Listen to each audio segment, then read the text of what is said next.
is a Bramble Jam podcast.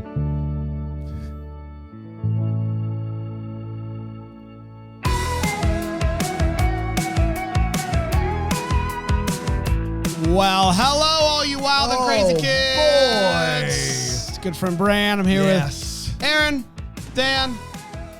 Also known as that other guy. Who's and just I want to here? make sure that I have that name trademarked, TM, because that's what I'm called around here. And I'm fine with that. Doesn't hurt my self-esteem at all. Are you talking about... Doesn't make me feel less than, even in the slightest. You're talking about one of our latest reviews? Dude, you should review the podcast. Welcome to Decom Descendants. You should review our podcast. Even if you call me that other guy, you should review it. Yeah. That's how much we need the reviews and ratings. It helps Calling people find Decom it. Dino, that other guy who's just there, did make Brandon my entire year. Yeah. So, Decom Descendants for the win. This is from Pickles Are Gross, and So Are Your Feet. Okay, great. What a great time. Brandon and Aaron are the best. The other guy is there. The other guy's there. Not even that other guy. The other guy. Wish the eating was louder in the beginning of each episode. Don't worry. Channel 45, Comcast, Fort Myers, Florida. You're from Florida. Right. It's okay if I'm the other guy. That's exactly right. Yeah. And then the podcast of my dreams. I grew up watching Disney Channel original movies, and this is everything I could hope for. Thank you, Brandon and Aaron, in parentheses, not Dan, for making my decom dreams come true. A little bit, Did you see what that one was? Is that second one true? Yeah. I've not read the second one. that is from my wife, but... Oh, okay. Okay. Fair. Okay. All right. I didn't tell her to write that. Did she write it while we were out the other night? Maybe. Not She Dan. had not reviewed the podcast yet, huh? She thought she had, and then she opened her phone and realized it never submitted. Not Dan. Man. She was like, you haven't read my podcast or my review. And I was like, I didn't get one. And then she opened it up and realized. But thanks to everybody who has left a review. It means a lot. And to everybody who keeps coming back. We are, we've had a couple of big weeks. We got The Brink. We got the Xenon. Halloween Town. Yes. Um, Nothing bigger than Can of Worms, though. And now it's time for Can of Worms, which is very exciting. Yeah. We like to kick off every episode with everybody's favorite eating segment. It's time for Delicious. Oh, boy. Aaron, Yeah. you've made us something, which is very exciting. Ooh, It's if you're watching on the YouTube. I'll you show can't it. I'll quite see it. Let me do one of these. Go.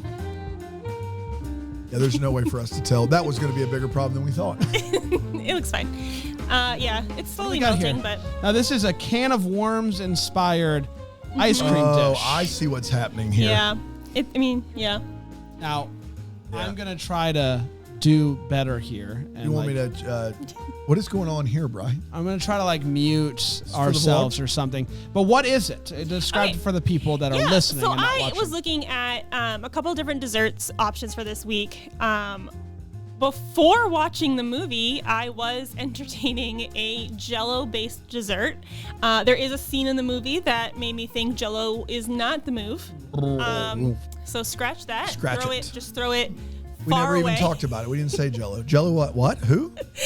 And so then I decided that I was going to make another boozy milkshake. Oh! Okay. And then the more I got thinking about it, I remembered my favorite dessert growing up was a Monster. ice cream. Was a Monster Sundae from Friendly's, that good old New England place. Never been to a Friendly's. But they dress up your ice cream sundae with Reese's Cup for They dress years. it up. And so love I it. was just like, what if I made the boozy milkshake, but instead of serving it in a glass, I presented it like a little alien. This is a Little boozy alien. green ice cream milkshake like an alien. Like a Yeah. little. I love it. I'm Let's gonna eat and chew loudly, I'm gonna everyone. eat one of the eyes. Is what I'm gonna do. Tastes like an Andy's Thin Mint. Yeah. That's very good. Boy.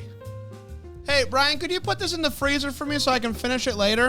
I'm going to finish mine now on the mic. Thanks. Thanks, That was Brian. really good. Big fan of that. So it's just, what did you do? Vanilla ice cream. It is, vanilla ice cream, some Cool Whip, Cool Whip. some creme de cacao, and some creme de menthe. Creme de mint? Which they do sell in a non-boozy form if you would like to make this.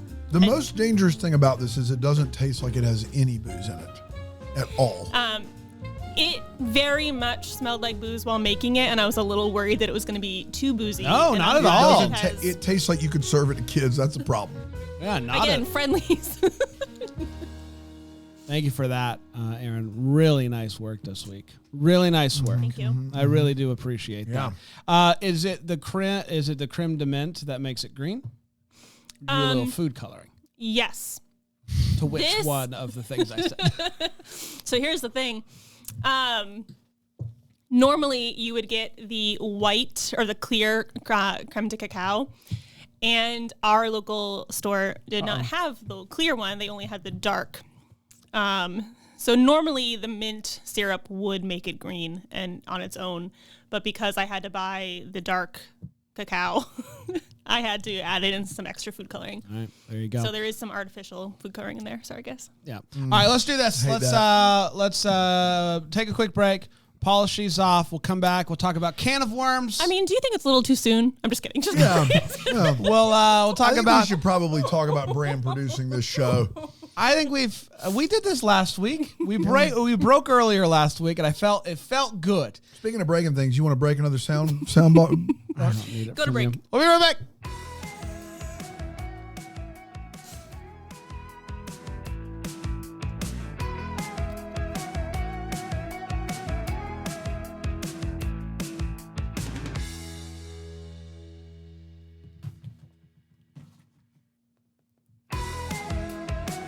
Well, hey, all you party people. Welcome back to DCOM Descendants. Can of worms is what we're talking about this week. What's funny about that? I just there was a long pause, and DCOM. I was What like, is it? What is it? What is it? I was like, did we? Not that we have, but did we change the name? No. Have we thought about it? Can of Worms is the movie we're talking about today. A movie that I didn't know really existed.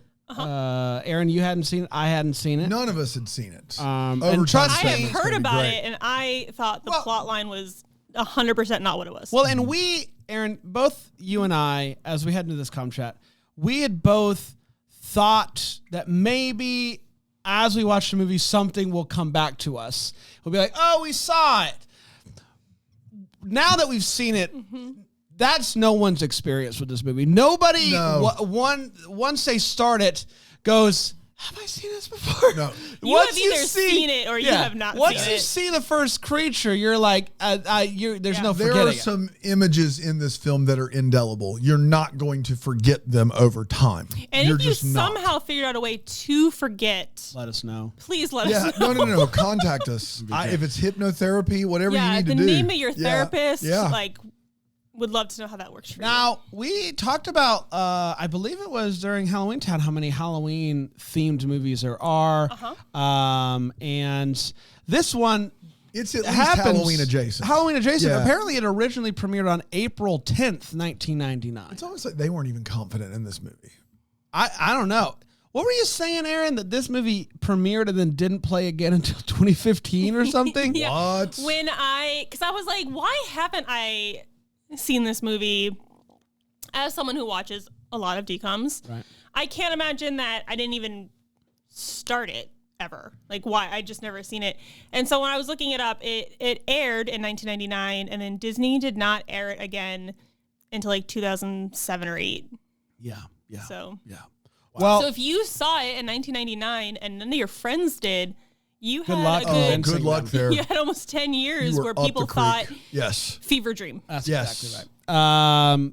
Well, let's talk about it. The movie starts off. I can't wait to hear what you have written. A thunderstorm. This kid is running outside with equipment. He sets things up to a satellite dish, and he begins to talk to text. Yeah, it's a voice-to-text 1999 situation. It sure is. It's Basically, also a waterproof laptop. yeah, Which we love. Yeah. He's got Adele. Yeah, he's obviously. dude, you're getting Adele. It has to be He Adele. and the Blues Clues guy, cocaine. Do you know? Both of them. Come on.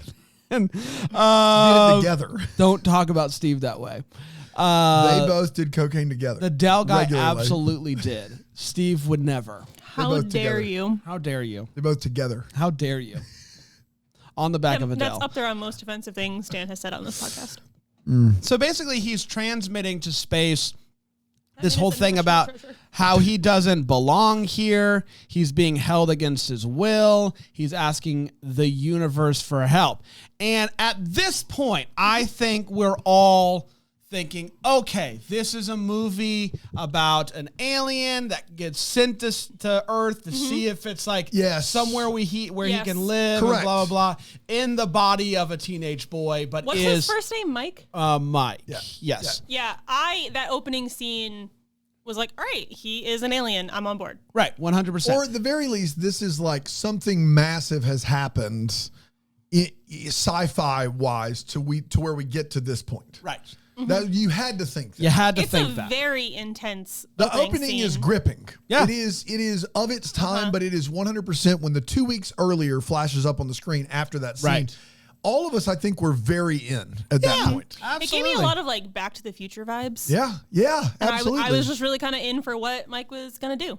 So as Dan said, it does cut to 2 weeks earlier. Mike, as you mentioned, Aaron is his name, and he's telling this scary story to this kid and his older brother who he's friends with, who is a same boy from Under Wraps. So good to see him back at it again. As we begin to watch more and more DCOMs, you'll begin to recognize more and more faces, similar to how we do that now in the Hallmark world, where you're like, hey, I've seen that person before, blah, blah, blah. The people I'm trashing on now, you guys are going to they're going to come And when back we around. flip our murder board here on the back, there is a bunch of strings connecting all the different DCOMs because they're all the same universe for sure. Exactly. Yeah. That's exactly Disney bars from Disney all the time. Absolutely. Establish that. Yep. Yeah. So he is apparently well known at school as being the storyteller. Everybody's like, hey, this guy tells stories. And in this particular story, he's telling a story about these aliens that are in space and these people that got pictures, got complete illustrations. And you're like, okay, this is what I'm thinking. This is it. This is him. Yes. This is his. The whole story. This is his family that he's telling the story of. This is part of the reason why he's here. And any time throughout the first part of this movie when he dives into telling one of these stories, it's coming so naturally, as if he is recalling a story from his childhood. Not telling a made-up story. Like Right. Yeah. And he has illustrations. He was a captivating storyteller. He was. And he had detailed illustrations. Yeah, we love the illustrations. But we don't have time for that because Dad wants him to play football. That's exactly right. He is a storyteller, computer whiz football player. He is on the football team. It is pretty clear that he is. Not for him. If this was the football movie with the nerds and the cool kids from the 90s, Little Giants, he'd be on the nerd team. He'd be on the nerd team. Yeah, absolutely. He'd be on the aforementioned Little Giants. They would be the Little Giants. Varsity Blues? I love Little Giants. Couldn't remember the name, but I love it. Okay. Similar, yeah. So he Not a Little Giants podcast. Not a Little Giants podcast. Not a Little Giants podcast. What if it was though? Oh boy. We never even talked about it. No. Should we? Is Little Giants the best movie of all time? Cool. Up there. So he intercepts the ball, begins to run towards his goal, then gets turned around, begins to run the wrong way towards what would be their end zone. He's running the wrong way. He's running the wrong way. That's exactly right. And so he ends up getting hit. Yeah, he does get stopped. Like I thought he was going to score points for the other team. Yes. But he does get stopped. Boom, stopped bad, falls on his back, and then he envisions something like in space, and there are these things that are grabbing towards him, and he yells out, "No, they're going to take my brain!" Yeah. And then you see like, a light. Once again. Yeah, this is another, clearly a flashback to something that has happened to him before. Correct. And I was on board for like him maybe not knowing he was an alien all these years on Earth. Like had been sent here or something. Because like, did you mention that it's a flash that it's a flash forward? Yeah. 2 weeks earlier. Yes. But so this very much seems him getting hit was like him a suppressed memory. Yeah, 100%. And so he comes to, and everybody's kind of like, "Hey, all right, let's get back up, big guy. It's time to play that football again." Well, I mean, football's not going to play itself. Yeah, that's exactly right. Like somebody's got to get a head injury. You know. That's right. So cut back to Mike's house after the fact, and we find out that Mike is a bit of a computer whiz. One We know that because he's able to do floppy disk viruses. Whenever he wants to, he can throw a floppy disk virus. I did see them live. Yeah, boy. He does floppy disk pig virus, his dad, and that's funny. Ha ha. We love that. But that day at school, the bully, who also is big computer boy, who also is, but not nearly to the level of floppy Mike. disk level. No, Yeah, not floppy disk virus level. No. So envision this: we're in school. Cute girl who is new or not new, hard to say. Yeah, she's cheering at the game. She is, but she's also new to that class. It's a mid semester transfer in for an existing student. And existing student. It's been there. I mean, it's been like, well, I guess about a month and a half into school. Yeah. It's way past the drop ad. I mean, but whatever, it doesn't matter. Caitlin is new to the class, and bully. I think his name's Steven. Does that sound right? No idea. I'm going to go with Steven. I just called him Bully the whole movie. Bully the Steven the bully, is like trying to make space for Caitlin to sit by him. Caitlin ends up going to sit by Mike. So Steven's like, over my dead body. He whips out his floppy disk. Well, and there's got to be a better way to say that. There's something that I can do. Those are the terms given to me by the 90s. And he puts the floppy disk into. I think we're looking for Jay. Jay is the bully's name. Not Steven at all, huh? Andrew DeCote. Interesting. We'll go with Jay, I guess. I think Jay's the little. Is there anybody named Steven? Okay. Scott's the little brother. Anybody named Steven? Ryan. I'm pretty sure it's Jay. All right. We'll go with Jay. It's not Thode. No, it's not Thode. We get to Thode later. Yeah, we haven't gotten to Thode yet. No, we haven't gotten to Thode at all. Spoiler alert. So no, you didn't. I'm just gonna go with bully. So the bully puts in his floppy disk. Where do I stick it in?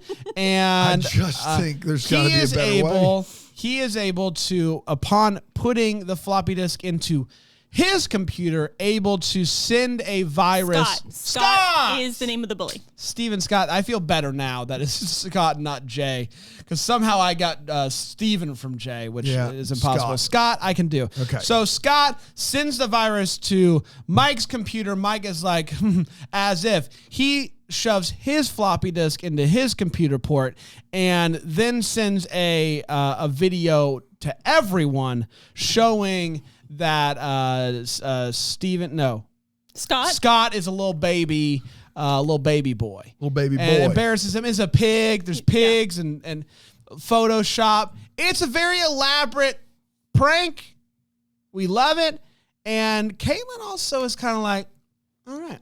Okay. This guy. He's pretty Did you guys ever have to take computer class? Yes. Yeah, I did. Absolutely. I did some good typing and whatnot. That's how my wife and I, I think we knew who each other were, but we kind of met and started hanging out because of a computer class. Oh, very cute. Oh, and did you like send a message to her computer? Or you just like made a we floppy were right. disk? We were sitting right next to each other. I did not. We were show her any pig pictures or anything like that. This was 2000 and 2001. Showed her some pig pictures. I did not have anything to do with pig pictures or a floppy disk. And she still married you. Believe it or not. Interesting. Yeah. Well, True in story. this scenario, Caitlin is very impressed by the pigs, and she's big on the pig. She's big on She's the pig. big on his floppy disk skills, and I hate that I said that. You want to take that back? We're still recording. Great. There's something that we can do. She's big on the floppy disk. Well, she was skills. so impressed with like the back and forth between He's him got and them Scott. floppy disk skills. So you know what I'm saying? after Caitlin notices, Damn. after noticing Mike's floppy disk skills, she shows up and waits for him in his bedroom. Yeah, it's a bold move. It is. Have you ever, you know how when you were in ninth grade, Brian, I'm sure, and Aaron, you may have had this happen too, but in ninth grade, you know, there's a girl you're crushing on, Brian, and you're out back throwing the football or maybe in a tree house, and somebody from your house comes and goes, this girl who you have a crush on, who's you literally talked to one time, is here, and she made her way up. She just let herself in. She's waiting in your bedroom. She said, I'll wait for you in your bedroom. I got to be honest. That happens all the time. If this happened to me, I would have ran away. Yeah, I would not have been able to face the possibility of there being a girl in my room in the 9th grade. I would have been this isn't, I am fleeing from temptation. I would have been nervous because my parents would have murdered me. Yeah, fool me once. My I know what happens here.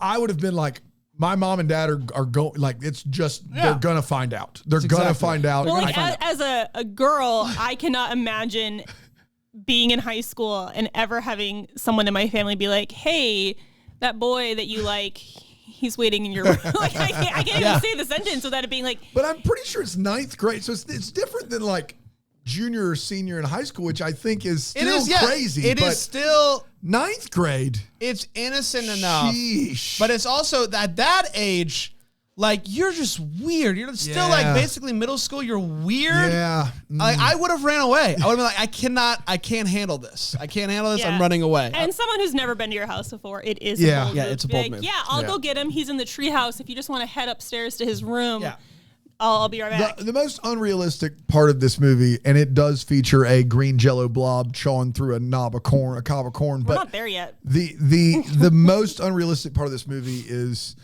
a confident Erica Christensen just shows up at this dude's house who's a complete nerd who has talked to her one time and just makes her way right to his bedroom. That is the most unrealistic part of this movie. Yeah. It just doesn't compute at all in this movie. Speaking of compute, as she's waiting in the room, she is noticing. She's noticing all of his tech, complete with computers, complete with random circuit boards, complete with what he explains is the thing that we saw at the beginning of the movie, which is a thing that can take text and send it into space. So he invented text messaging, is my understanding. Voice to text and text messaging. That's exactly right. And she says, I have seen your skills, and have I got a gig for you? I am in charge of decorating the Halloween dance. This means it's way more than a month. And up north it would be a month and a half in the school. I would.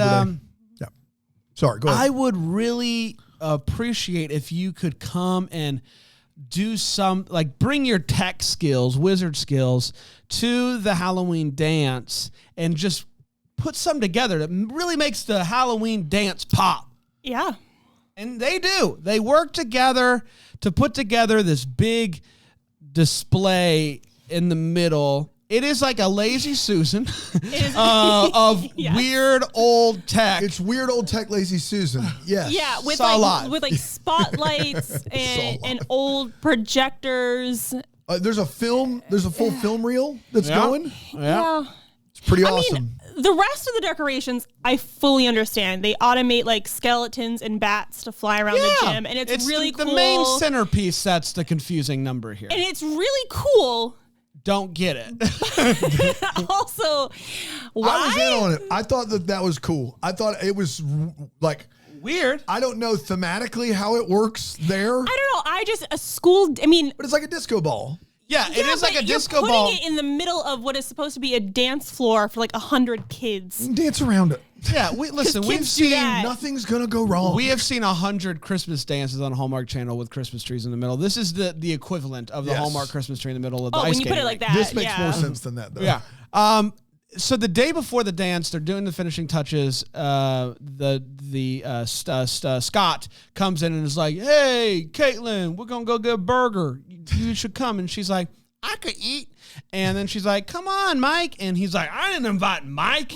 And she's like, "Well, if Mike's not going, I'm not going." What a weird time to pull out the reenactment card. Thank you. We've done so many scenes in this movie, and this is the one where you're like, I'm breaking out the voices. Yes. Okay. And so this really makes Scott mad. And so Scott decides that night, me and my buddy are going to break in to the school gym and tinker around with the tech. Tinker's going to tink.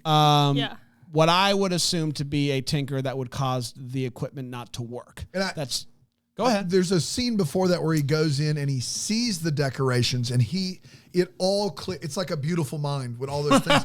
It all clicks in. Scott walks in and he's like, I know what to do. I know exactly. He sees a film reel, bats hanging from the ceiling, and 3 computers, and he goes, it all makes Could he have sense. just cut the cord or something? Yeah, yes. Cool. No. But even before that is one of my favorite parts of the movie. This is when we find out what a good storyteller Mike is. Oh, that's right. Because they've been hanging out making these decorations. And Lazy Susan disco ball. Yeah, and I can't remember the actual phrasing, but Caitlin they like take a break, and Caitlin is just like, I hear you're a really good storyteller. How come you haven't told me any stories? Mm-hmm. Dude, she I'd run away again. I'd run away again. Once again, I just feel like a 9th grade boy in this situation.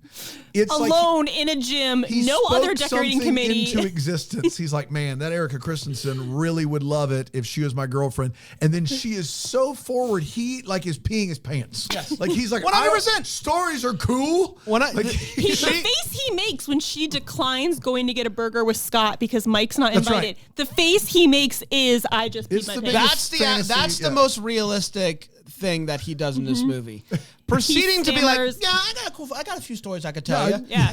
She's like, what's that face? He's like, you didn't go with Scott, and that was the most realistic 10 out of 10 But then he acting. proceeds to start story time, and so whatever. Anyway, it's the day of the Halloween dance, and he shows up last minute, which we would never. Well, he was adding lights to his cummerbund. You just don't though. If you're putting together the tech for the big Halloween dance, you show up, you do some run-throughs. Well, and I do appreciate that everyone waited outside. That was super chill of them. For him to get there so that they could walk into the grand effect. Like, they waited, and that was really super nice chill of them. That was really nice. He goes to turn on the equipment. The music is pop, and it's working well at first. It looks and you're like, great. okay, I guess they didn't do what they thought they did. And then all of a sudden, everything, including music, goes in reverse, which causes the Lazy Susan disco ball to catch on fire. As it does. They said that. If this goes counterclockwise... You can't do that. The fine print on all Lazy Susans is if this goes counterclockwise, if you got a Lazy Susan fire. at home, you go spin it counterclockwise and you're asking for trouble. Yeah, you absolutely be asking warned. for trouble. You absolutely are. You cannot blame Decom Descendants. No. He tried to warn you. You throw if that salad goes counter, it goes everywhere. It's a salad everywhere situation. Saw it live. And How was it? Fine. Saw it live. You didn't even see them live. You actually just saw a salad go everywhere. Yeah. At a concert. And you chose to say saw it live. Saw it live. Yeah. I envision it as like an interactive experience. Yeah. It's like an animatronic. And so he is now embarrassed. Teacher is spraying it down with the foam. Yeah. And it's not a fire extinguisher. Then sprays Mike. It's just... Then sprays Mike with the foam. Mike is so embarrassed, takes off his jacket, grabs his equipment. He's like, I'm getting out of here. Runs home. Cut back to the beginning of the movie. We do get to see that entire scene again. That's all right. Of it. They don't cut it short at all. They sure don't.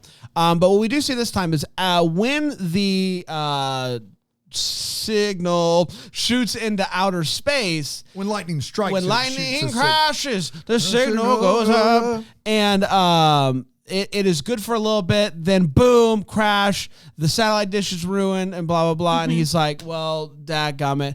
Parents are actually super chill about it the next day. They're like, okay, yeah, no big deal. I'm sure insurance will cover it. It's totally fine. Yeah, insurance was right there, ready to go next morning. They love that. No worries. We'll rebuild your giant satellite. Giant satellite dish that you don't need to operate your house, but we will cover it. No one got hurt.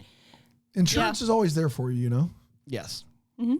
So he's very sad the next day at school. He's all bummed. He's all like moping around. And so when he gets home, he goes straight to his treehouse. And that is when he is greeted by an alien dog. Mm-hmm. Barnabas. Now, this is actually just a dog that has a collar on it with lips that move. Yeah. And you see the lips moving and you're like, ew, that's gross. Yes. Gotta be honest. Not even close to the grossest thing you'll see in this movie. Correct. When you first see it, you'll go, something gross. I'm not comfortable uneasy. with that. That's right. I mean, in hindsight, it doesn't bother me at all. By the end of the movie, I didn't actually care at all. loved it. Yeah, whatever. But it's like in Up, where Doug talks in Up, and he just a squirrel, but you can hear everything he says. That same idea is what this is, but there are lips that move, and it's practical effects, and it's a little icky. Disney borrowing from Disney again. One person who worked on Up remembers this movie from when they were a kid, and they were like, "What if we?" No one's gonna remember. Nobody's Can gonna of call us Worms, out. right? I mean, nobody saw Not Can in of Worms. 2024. They're not. And so obviously Mike is confused by this dog that is talking to him, and the dog is basically like, "Hey, we got your signal. That's super great for you." Blah blah blah. And then he's greeted by. He's like, obviously Mike is like, "This is crazy. Don't like it." Blah blah blah. So he runs into his house, and that is when he is greeted by another alien. I don't want to talk about it. I don't want to talk greeted by about another it. Can alien. we skip this part? So This is traumatic. This alien, he's in his room. And obviously after a traumatic experience, you sit down with a burger and a corn cob, and he sits down at his desk, a cob of corn, sits down at his desk, and a slimy Like a drain pipe. like a Mario drain pipe. Yes. Yeah. What you need to know about aliens is It's me, alien. Now I'm going to eat a corn of the cob. every alien has a personalized portal. Portal. Stargate. So Yes. Barnabas is a dog. His is a dog house. Yes. This thing that we're about to meet, drain Is pipe a of goo. slime. Yeah. now I'm and- going to slime. So this is a slimy blob that is on his desk. I don't. Falls We're Falls all, out. It oozes out. We're all interrupting each other here, and that's because we all have lived. We've all seen some things and some And stuff. again, and if wouldn't you were recommend it. able to block this from your existence in Yeah. 1999, and you're like, I'm not sure if I've seen that. please Then you've seen email some us things. with your therapist number. This is the thing that you need to know about this before Brian continues. It's the is teeth. It is all unsettling. The effects are all practical. So there is no CGI in this Aside alien. from the portals The themselves. portal, yes. but the alien The itself, aliens. when it flops onto Mike's desk, is all practical, and it is etched. It is living rent free in my brain right now. I will never look at Corn on the Cob the same way again. So, yes, we have to see this alien. Guys, this is a blob of slime with a big human mouth. Yes. With human teeth. And it is going ham on this burger. Blobs of it are squirting out of his mouth. Then he proceeds to gnaw on the corn on the cob. He knobs it? He gnaws at the cob. While this is all happening, he gets a call from Caitlin. Mike gets a call from Caitlin. Yes, because Caitlin is like, hey, she feels really bad, saw how That's right. sad he was at Yeah. school. I want to, make things So right, he's blah, blah, trying blah. to deal with this alien and talk to Caitlin at the same If there's time. an alien of goo on your desk, are you answering the phone? Absolutely not. It could be my bank. It could be It my could bank. be the bank. It I will could say be- in 99 calls were important. I understand that. But you would be like, can I call you back? Things are I have happening. a situation. And- He doesn't do that. And also, and I don't mean to like shoot us into the future at all, but it turns out this alien is of zero consequence. This We alien could have cut this scene and is just trying to get Mike to use his services. Now, that's not what you think. It is he's a lawyer. It is he's a lawyer, and he wants to represent corn. Mike because he's going to get a lot of money from Right. it. And it turns out a lot of people want to represent Mike. Yes, which we're gonna get to. But it turns out we could have done this whole scene, and it could have just been a fly Mike was trying to swat, and that would have been fine. It's but icky, instead it's we gross, get I hate it. this alien eating a corn on the cob and making popcorn. Don't ask. Eating a cheeseburger and emanating some sort of pus from him. It is so disgusting. I forgot about. Yeah, corn on the cob Yeah. ejects out of the top of his head after he eats the all his sides, any orifice he has, Yes, which exactly. I don't want to. Anyway, he's on the phone with Caitlin. Yeah. This is the important It part. is worse that it's unnecessary. Yeah, Yes, yeah. yes. It does not matter. If there But was a reason for this disgusting creature, I would feel better about I it. do think all of it is to make way for the fact that as Caitlin is trying her hardest to be like, hey, I want to make things right. Let's hang out again, blah, blah, blah. He's over there going, ew, disgusting. Yeah. And so obviously Caitlin the girl who showed up in this boy's room is like, hey, you're calling me disgusting, as if I'm out of here, hangs up. As if. She's seen Clueless. That's exactly right. And so this is tough. And he's like, man, I'm so mad at this right now, blah, blah, blah.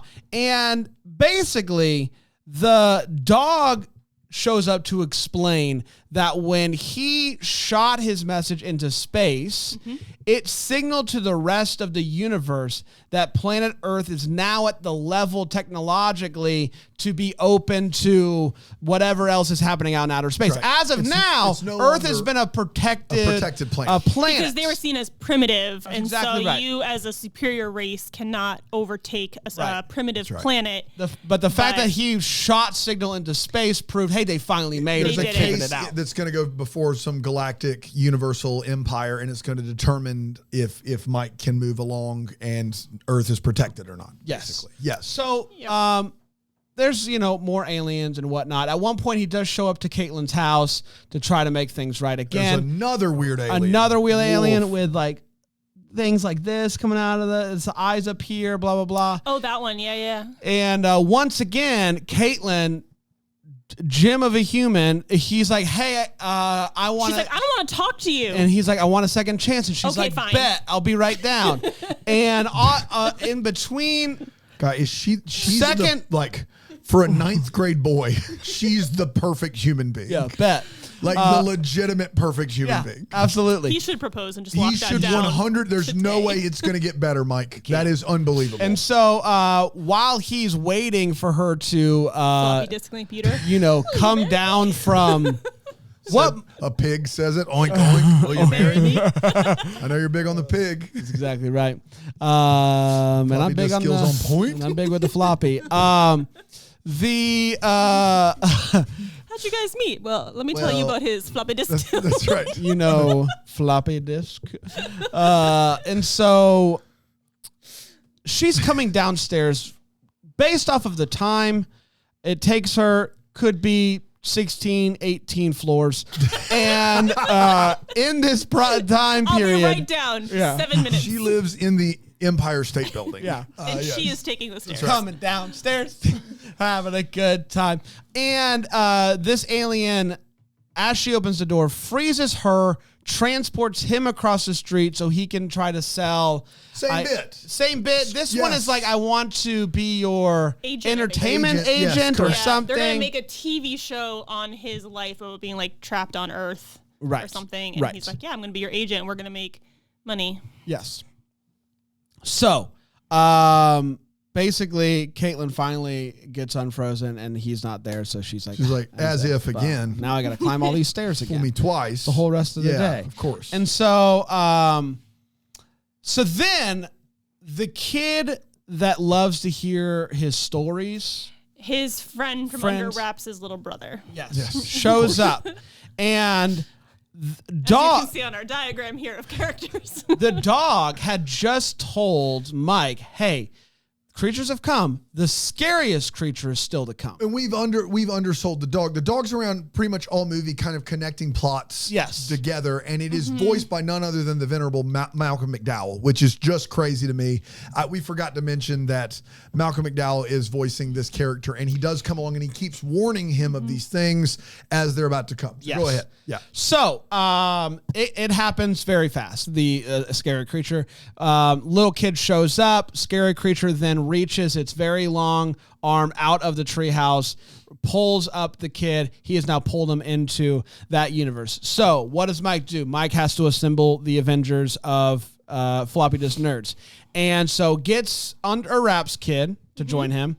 Gets Caitlin because he's kind of like, hey. She's there. Yep. And then it's like she comes over and like sees an alien. Right, and that's easy. And so she's like, oh, okay, I guess second chance. Now as soon as she sees it, she's in. Yes. Now they all are like, okay, we have to figure out some sort of way to summon the creature to open its portal. We need some bait. We need some baits. Yes. None of us. The creature obviously wouldn't come for us. It can't be. Yeah.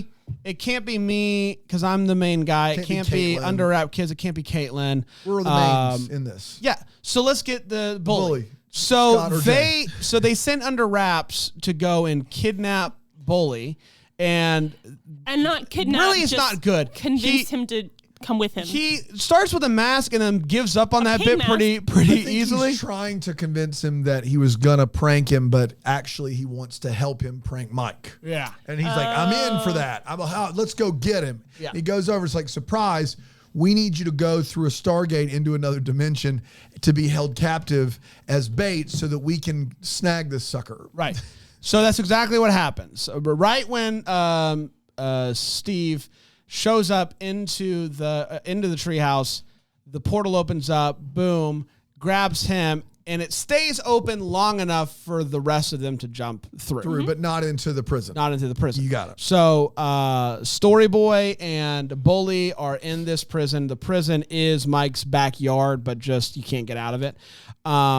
So the three mains show up. They're in this area. It's like the woods. It's the Upside Down. They're in the Upside Down, and they see these different prisons, and he recognizes... They're like cages at a zoo. Yeah. It's like a little window, and you look in, and you kind of see everyone has their own, like, setting, and there's... Like a habitat. Yes, a habitat. At a zoo. And the one that Scott is locked in is the one that looks like their house. Like, it looks like the treehouse. Yes. Yeah. When he wakes up, he's like, "Oh, yeah, I'm just in your backyard." Yeah. Right. And the little brother is there like, "Nah, dude, Super we've been chill. captured by an alien, but don't worry. It's so cool. Mike's on his way." Mike's got Having it. a ball. Mike notices in one of the jails is the creature from his stories. Which is where I'm still tracking that Mike is an alien. Very meta here. Same alien species, same name. Looks just like the pictures, everything. He's been creating aliens. And he's like, interesting. What a thing. Yeah. He's not really phased by it at all. None. But I was more phased. and it never comes back. No. So it comes back in one other small way. Yeah, but not in any meaningful. Yes. So he goes. We meet the Thord. Thod? Thode. And the Thode is... It's Thode Overstreet. Thode is the monster that has created this world. He's the devil. And the devil obviously can appear as a human, but then he breaks out and he is full scary creature thing. Obviously, Mike is like, no problem. I see a drop down for jail. I can just kind of make that pop down, and captures the devil. And now they're like, okay, we got him captured. We can figure out how to break out our friends. And they're like, how do we do this? His glass is impenetrable. What are we going to do? And so he goes and he looks at the alien in which he thought that he had made up, and telepathically, this alien gives Mike the necessary instructions to be able to release them from jail. Which is maybe making you think that Mike could be an alien. Yes. Also, it's still not jail. It is a zoo. Sorry. Yes, we bought one of those. We bought a zoo? We bought a zoo. He is like the collector from the Marvel movies. He collects creatures from across the galaxy. So, yes, at this point, when he is like, hey, I am downloading some information from my alien friend, you're like, okay, he's now realizing that he is this an species. Alien. Yeah. So he gets this rock, he does this thing, and it opens that up. He opens up the other one, and then he realizes I can open up all the portals. Big fun, love that. They're trying to get out. The Thode shows back up. Language. Sorry, and it's really no problem at all. Really, it isn't. You're right. It is barely an inconvenience. The Universal Police. Universal Police. He's like, all right, I'll go to jail. The dog called the cop. It was originally busy, but got through pretty quickly. Serving 2 eons in jail. NBD. Yes. You're done before you know it. So you're like, okay, great, wonderful. What are we gonna do now? Football. Football, of course. We got a football Gotta game. get back to the head we injury. got to deal with. Did I basically just save planet Earth from the galaxy? Yes. More or less. Yeah, but from the universe, can't be yeah. late to football practice. No. Yeah. Come on. So It's a miracle. he is about to Amen. go into the game. The dog shows back up and is like, hey, one last chance to join us if you want to. Good news. Earth is once again protected. Phew, we're still primitive. We're still primitive. Yes, you said it was a mistake. No problem. You We saying got your it. message was a fluke. A fluke. No one's really that smart. And he's like, you can still come with me, though. I think it'd be a lot of fun if you came with me. And ultimately, Mike says, no, I'm going to play football. I'm going to hang out with my girl. And I'm going to have myself a life. And that is Can of Worms, everybody. And Mike is not an alien. Mike is not an alien. Best we can figure. Right. Let's take a quick break. We'll come back. We'll get to overtime, making the list right here on Decom Descendants. I can't believe it. Still shocking. Welcome back, Knuckleheads. This is Decom Descendants. Knuckleheads. Welcome back, Knuckleheads. Exactly right. And that was to both of us? Yeah. That was to everyone listening.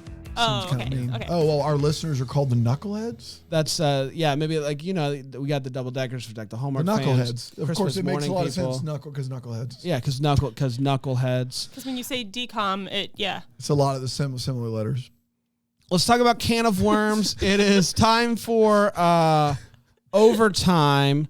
Really quickly, I would like to read to you some reviews from Letterboxd. I love this. I love this addition to this show. Yes.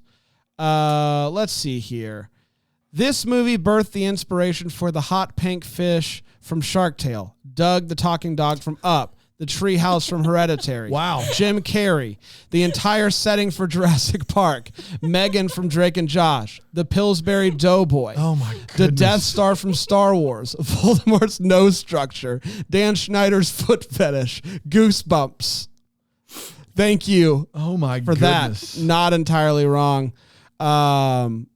I wish they never advanced the plot and the whole thing was more and more new alien layers harassing this boy. The alien looked like a skinned lamb with human teeth, and I hated it. Oh, gosh! Don't say that out loud. Man!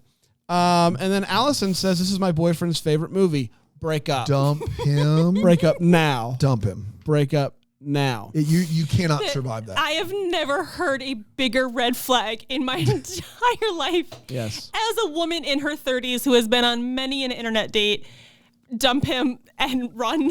And I think this is the most... if a guy on Hinge you're really vibing with, and then all of a sudden text, dude, Can of Worms is my favorite movie. You're out? Depending on... Listen. You said it's the biggest red flag you've ever heard. No, but hear what I'm saying. Depending on how we've been vibing, I give him one shot to explain himself. Okay. Thomas I will be like, explain it right now.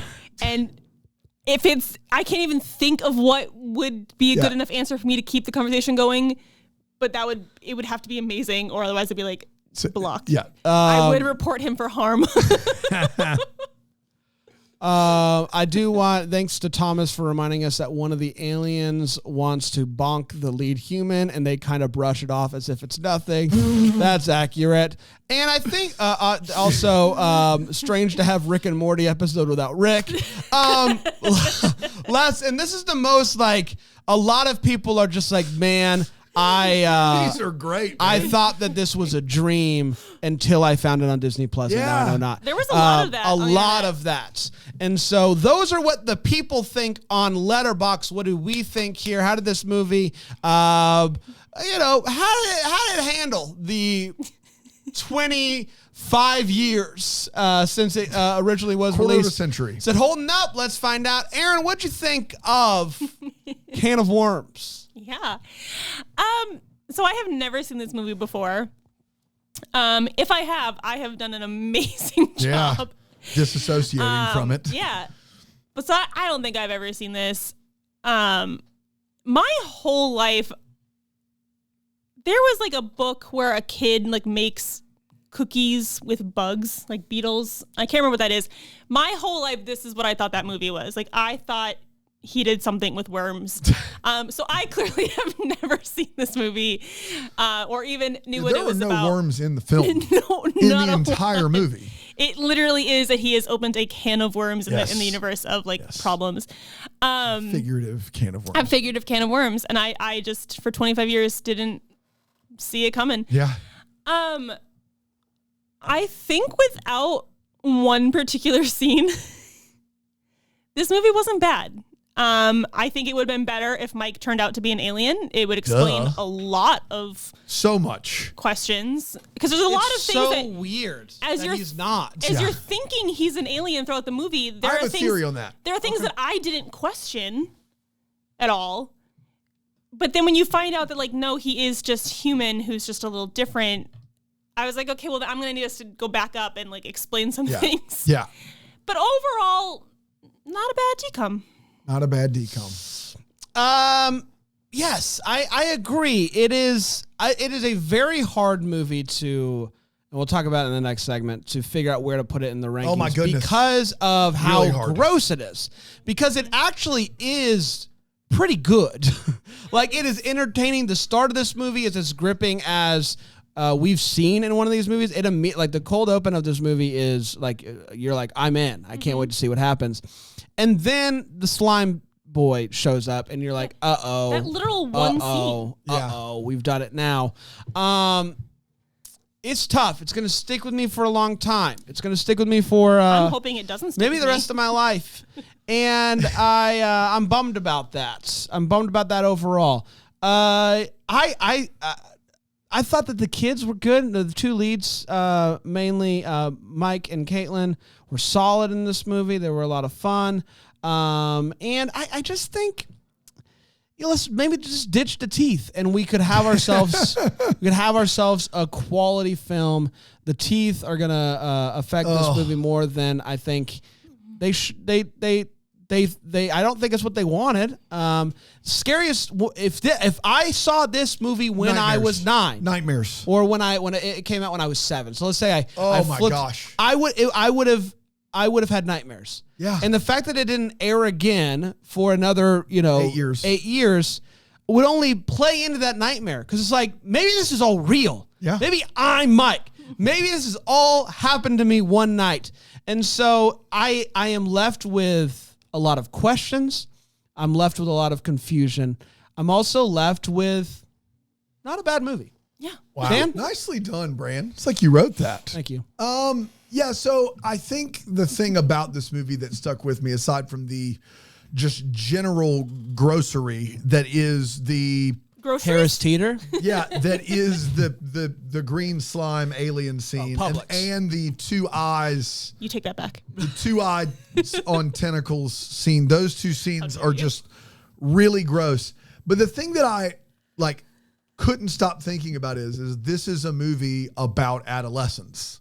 And I maybe am giving this movie too much credit, but it's a movie about an awkward teenage nerd who just, look, every awkward teenager at some point feels like the whole world is ending.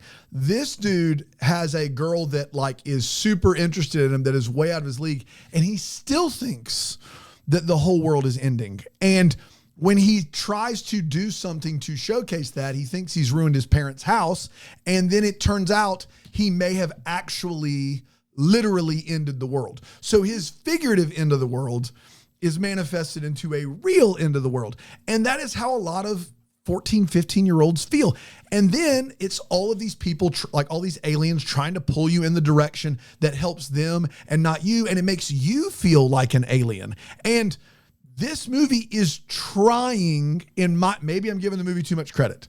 This movie is trying to do that. It does not succeed for a number of reasons, mainly how gross a lot of what they do is, and how much they, no pun intended, alienate children from watching this without getting a nightmare. Right. So at the end of the day, and we'll get to making the list in a second, you look at a movie like Brink, where the degree of difficulty on Brink is a degree of difficulty. Again, so high. I think even you guys, if you were not on being recorded right now, would agree. The degree of difficulty on Brink is relatively small. It's like Oppenheimer.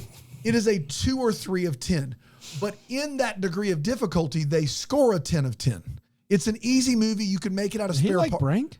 No. I think he just said he liked Brink. 10 of 10 of 3 of 10 he said Brink's a 10 of 10. Did you hear what I said, though? Yes, you said Brink is a 10 of 10. A 10 of 10 of a 3 of 10 means it's a 3 of 10. Well, you actually said it was a 2 of 10. So 2 or 3.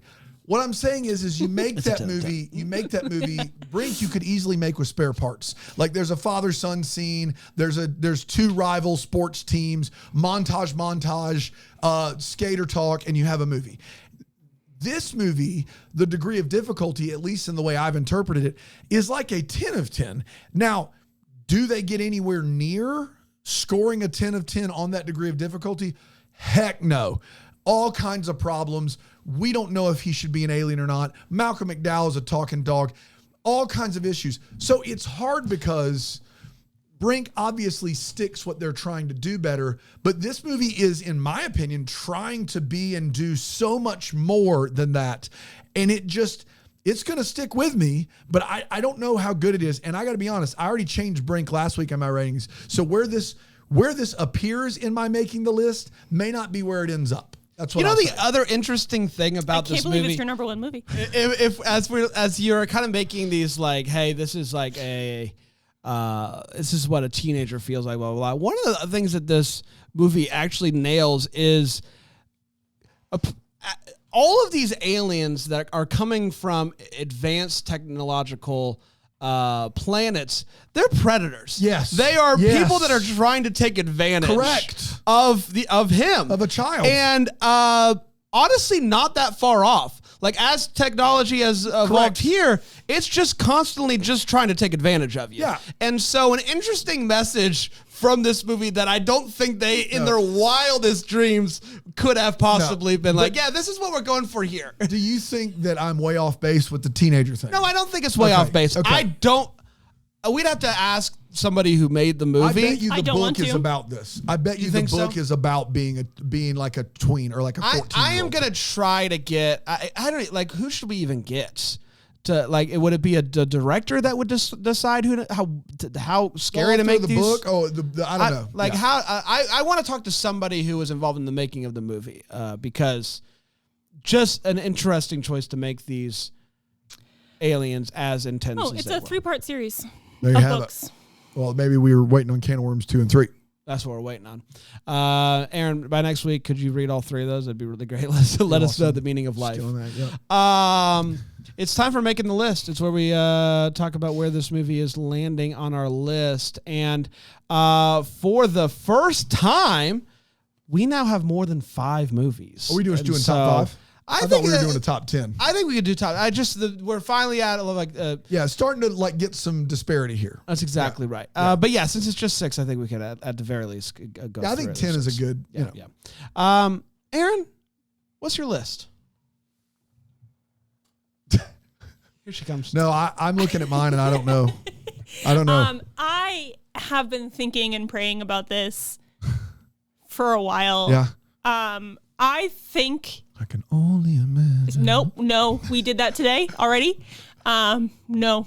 Different pod for a different. Yeah. It's a totally different listener base. Is it? It is. Oh wow.